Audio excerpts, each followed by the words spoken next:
Okay, so I wanted to kind of voice my thoughts on all the controversies that have been happening within the gaming industry as a casual gamer. And by casual gamer, I mean my most played games are probably Genshin Impact, Black Ops 4, and Stardew Valley. And I don't really I'm not one to go out and pre-order a game unless I know for sure I'll really enjoy it. Like the next game from Concerned Ape, which is the sole developer of Stardew Valley, Chocolatier. I'll if there are pre-orders for that, I'll pre-order that because I know I'll love it because I played so much into Stardew Valley. If there's ever a non-free Genshin Impact sequel, I'll probably pre-order that. If Black Ops 4 ever gets remastered and pushed out there, I'll pre-order that. So kind of like just to understand where I'm coming from.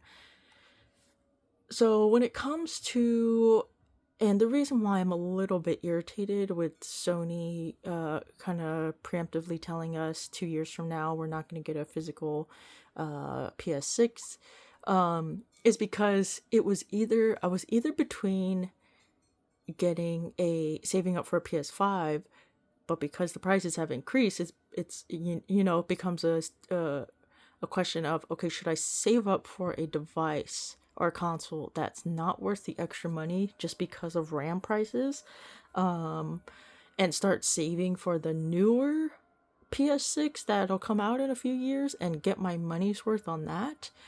Because I think, at least for me, it feels a little bit more easy to swallow $700, $800 for a new PS console that has maybe different features and better capabilities than the PS5.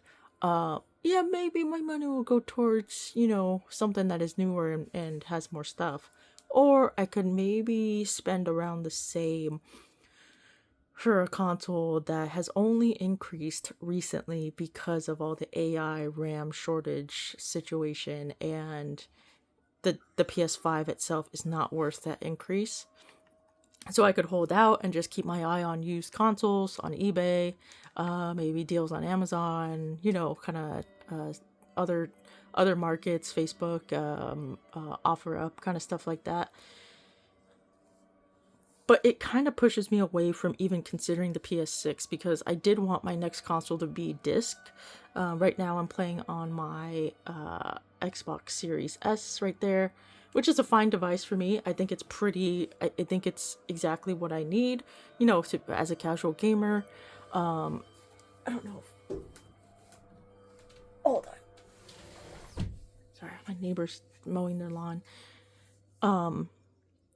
Because also I did want to go into at least having a PlayStation device on hand because I don't know if they're going into super exclusivity. I've been wanting to get into the Silent Hill franchise. I guess the first few, I think the first game is pretty much, you can't find it anywhere to actually play on a console. I think you have to like jailbreak a PS2 or PS3 or something like that, and that's not something I'm willing to do.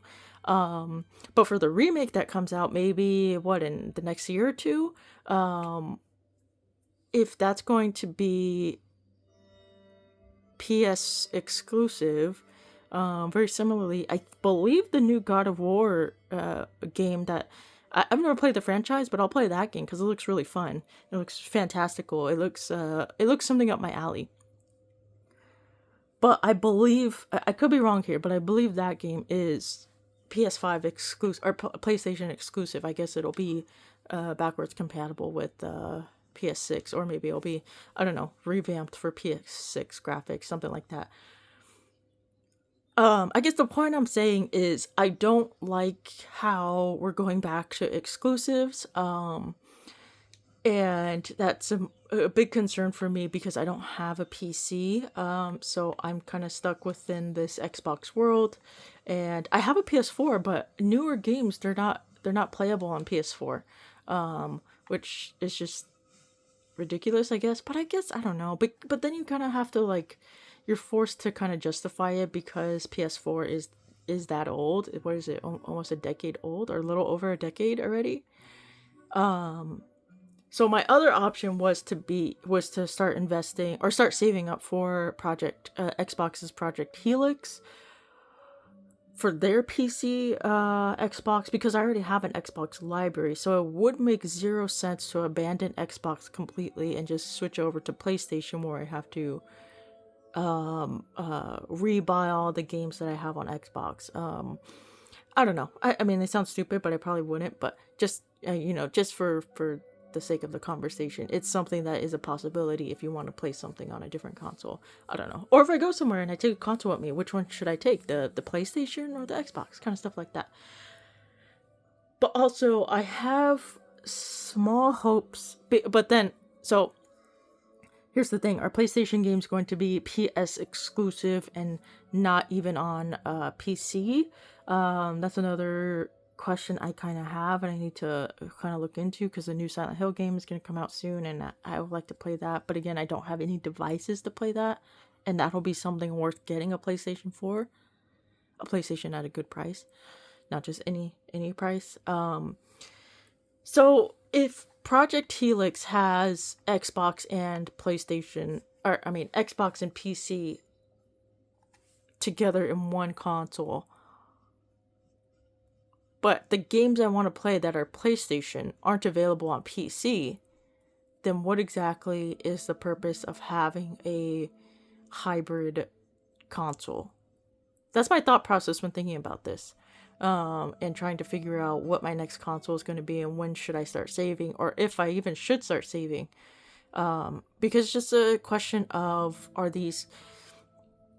It goes back to the Steam Machine as well. That was something I was looking really forward... I was really looking forward to. I think that idea of a console, of a PC console, it was made exactly for someone like me, and probably thousands of others that don't want to go through the time of building a PC, getting all the components, and having to figure out, which game is compatible with my stuff that I picked out, kind of stuff like that. So, and that's why I prefer consoles, because they just work with all the games that I'm interested in. And with PCs, it's kind of like I don't know. My understanding of it is, if you go too low with your component capabilities, then the higher performance of a game, they're not going to match. They're incompatible with each other. And with the Steam Machine, everything should be compatible with all the PC games. I guess that's the whole point of it, right? Having PC games at the ready without having to do anything crazy to actually play those games. So when they announced the crazy price, I was willing to, maybe pay $700-800, but because they had such a crazy price of what was it, like $1,200 to $1,400, without the controller. Like, even if I think it would be easier to swallow for people that did buy the Steam Machine, if it was included with or if there was a controller included with the Steam Machine. It makes sense, right? Because every other console on the market, you're given a single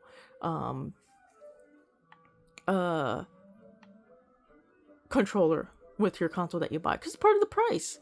Like, you should get something. Like, I hope the Steam Machine doesn't make the next the Project Helix and the PS6 come without controllers, because then it'll kind of give these companies, these gaming companies, more incentive to, kind of like phone companies, where we aren't given all the the cables, the chargers, the headphones anymore with our phones, but we're still paying crazy prices with our for our phones. And I don't know. I just it's just it's a crazy world. It's a crazy few weeks of all this stuff happening and all this stuff coming out. It's like one bad where am I trying to go here? Oh yeah, I'm trying to go over here. It's like one bad announcement after another, and I'm hoping there's enough backlash to the PS digital only situation to where Sony reverses course and be like, okay, well, I don't know, maybe we'll lower prices on the PS5 with the disc and or something like that to make up for the PS6 or something to compromise on the whole situation, because it is a big issue you only have when you're only given the option of digital only. I chose the Xbox Series S because I knew I'm a casual gamer. I'm not like buying crazy amounts of things. I don't really go online that often. Maybe to play Black Ops here and there. But for people that do invest a lot in games and like the gaming experience a lot more than I do, they're gonna want to save money and buy used physical games instead of having to pay full price for a digital game over and over and over. Especially during holidays when you want to gift someone who does have a console with a physical disc capability. You could buy in bulk games for used prices. You just got to go to the right store at the right time. And again, with digital, you just gotta hope that there's a sale on your console's store, the Play Store, the Xbox Microsoft Store, and I think it's because there's a reason why we still have physical DVDs and Blu-rays is because people still use those, people still buy those. The idea of having to pay $9.99 for Sleepless in Seattle that came out nearly 3 decades ago, versus just going to a used bookstore or GameStop or something, or just going online and buying a Sleepless in Seattle used as a DVD for like $2.99. That's how it should be, because the older things get, the cheaper they should get, and especially when it comes to gaming, the value of games, they don't really hold up unless they're like a special edition, right? Like or a Pokemon, or if they're part of a franchise that has like crazy cultish behavior like Pokemon and Zelda and stuff like that. Their stuff is always expensive. I don't understand it. But like Black Ops 4, if I for my PS4, if I already have Black Ops 4 for my PS4, but if I didn't have it and I wanted to go get it, it's like, okay, let me see what's on my let me start playing Black Ops 4 again. I could go to GameStop and get it for like $7.99. I'm almost positive I could get it for less than $10. A used Black Ops 4. If there is no option to get a physical used game of an old game, and the only option is to buy it digitally at full price, like $49.99, $39.99, how's that fair to the consumer? How's that fair to the gamer, especially the casual gamer? I kind of want to keep it within the perspective of the casual gamer, because we don't really play as often, and when we do play or we're interested in a game, we kind of want to not spend a crazy amount just to play that. And I mean, I guess that works with hardcore gamers as well. I'm not entirely sure hardcore gamers out there want to spend the most, but they're kind of forced. They're forced to, because they want to keep on top of things, or they want to play the games as new as possible. But even within like a week or two, you could maybe find a physical used game of a new game, especially if that new game is just like a bust. You could find it fairly cheap. But I don't know. I just think, wait, what is this?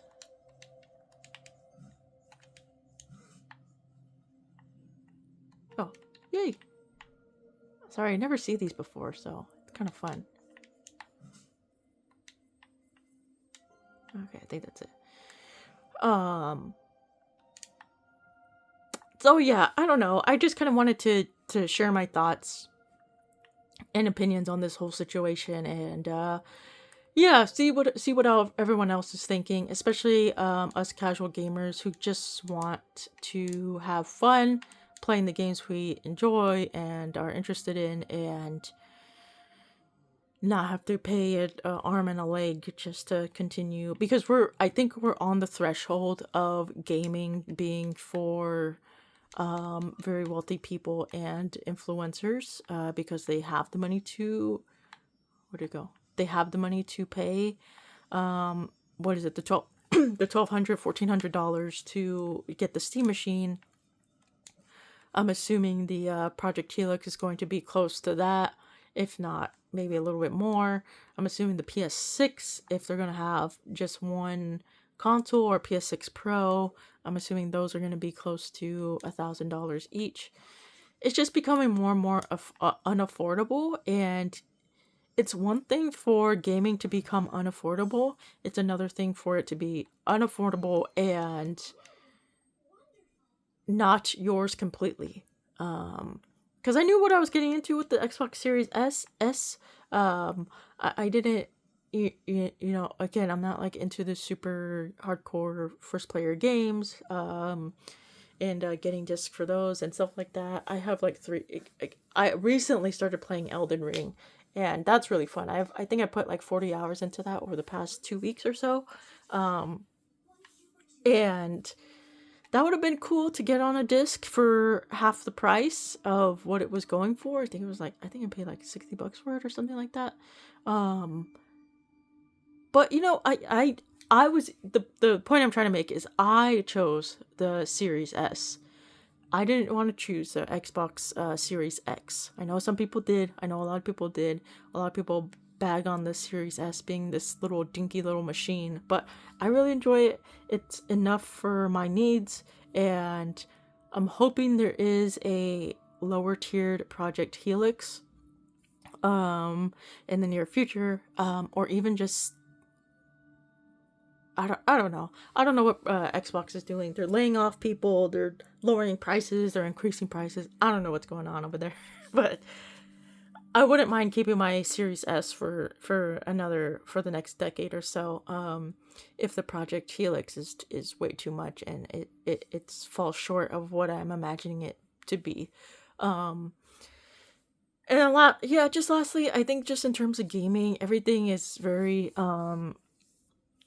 I'll end with the whole GTA situation of it being crazy expensive, and the game hasn't even had a full game trailer yet or something like that, preview. And I think a lot of people were concerned that Nintendo was paving the way for increase in prices for games, and a lot of people were outraged on that, but that outrage died quickly because people were still willing to buy games at that price. I think it was what, $90 for Nintendo Switch 2 games now, for the Nintendo owned games like Mario and Zelda and all of that, and you have to pay for the Nintendo Switch 2 versions of the games you already played. So if I were to get a Nintendo Switch 2, I still have my OLED. That thing is still working perfectly. I have no need to get a new Switch anytime soon. But if I were to get the Switch 2, my Breath of the Wild, I would have to pay, I think it's $10 or $15 for the Nintendo Switch 2 version. And that's another thing that's just ridiculous. If you want the graphics that coordinate towards the console that you're using, especially if you buy a new device and you want all those great graphics and benefits of that new device, you have to pay extra for a game you already bought. So it's another question of, is that going to be the future? $90 Nintendo games, are they going to be the future? It seems like Nintendo fans, like hardcore fans, or maybe the community as a whole, they just kind of like, they don't really care anymore. It's just, it is what it is, and they're not really fighting back. But it seems like the PlayStation people, the community, they're what is it, like 500,000 signatures right now to petition Sony to reverse course, something like that, something crazy like that, to get more eyeballs on it and actually realize, okay, this is not a good path that we're going towards. And even the GTA situation, I don't think that's a good path we're going towards, because pre-orders shouldn't be ridiculously expensive. We need the basic tiers of I just miss when games were like $29.99, $39.99 for brand new games, and it seems like the gaming companies that can do it are doing it, and I think, I don't know. I'll just round this out because I know I'm blabbing.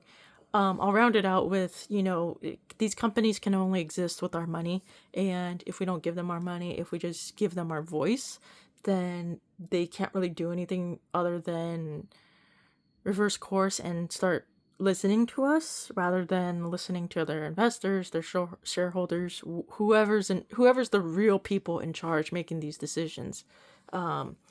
Because there are unfortunate downsides to it as well. There's a lot of employees being cut off, or not cut off, laid off, because I guess profits aren't at record profits enough for a company like Sony or Xbox, that they have to lay off in the thousands or even the tens of thousands at a time. And yeah, I don't know. It's just a terrible situation for gamers, consumers, and even the workers. Not the executives, not the shareholders, not the profit seekers, but just the workers, just doing the what they've grown to learn to do and went to school for, and they're just trying to make a living in a field that they absolutely love. I'm sure it's hard on them as well. But yeah, I don't know. If you stop by, definitely let me know, like if you're a casual gamer as well, what your thoughts are on all these things, all these the increases in prices. It makes no sense to increase prices that for consoles that have already been built. I'm pretty sure all of these companies have warehouses just ready to be shipped.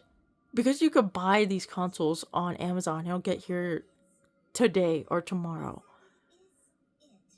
Doesn't that kind of like, doesn't that just mean that that console was already made a long time ago, enough to be sitting in a warehouse in Amazon or even Walmart or Target? You could do same day pickup. You think that these consoles were just made recently in like the past few months where they had to spend more on RAM? It's I don't know. It's just so annoying. It's so confusing. It's terrible that there's not a dialogue between gamers and consumer, or between consumers and these companies, and what exactly the future of gaming is. So yeah, that's my whole spiel. I just wanted to kind of talk about that and start using this channel to kind of express my thoughts and opinions on the whole gaming industry, and of course to play some more Genshin and maybe some Stardew Valley. I like to play Stardew Valley maybe in the fall, winter months the most. It has that kind of like a cozy appeal to it that doesn't really work well in the summers here in the Bay Area. So yeah, definitely let me know what your thoughts are on the whole gaming industry as a whole. It's very curious to see what people think. I know a lot of people are just like, whatever. My PlayStation 4 still has a few more years in it, and that's I'm just talking from experience. I just recently got Dragon Quest 9. What is it? Echoes of an Elusive Age, I believe it's called. I'm pretty sure I could put like 100 hours into that game. I got the disc. I got the physical thing for like $10 at this little video game shop, and I'm excited to play that. It'll still work. I like the idea of buying used games and being able to play it on an old console. So I did. Oh, also recently. Okay, I'll end it here. I did just get a email saying support for PSP and PS Vita is going to be ended this month. I forgot which date exactly, but you can't buy anything anymore. I believe the games that you've already bought and downloaded, you could still play, but you can't really buy anything else on that. And the sucky part about PS Vita is that those games used are still expensive. So I don't know, maybe it's like a cult, a very cult-like device that people really like, which is interesting because I'm trying to actually sell my PS Vita. I don't play it. I think it's a cool little device, but I just don't use it for what I bought it for, which was like I think $79.99, something like that on eBay. I don't know. Okay, I'll end it here because I'm just rambling. But anyone who watched, thanks for watching, and enjoy your gaming.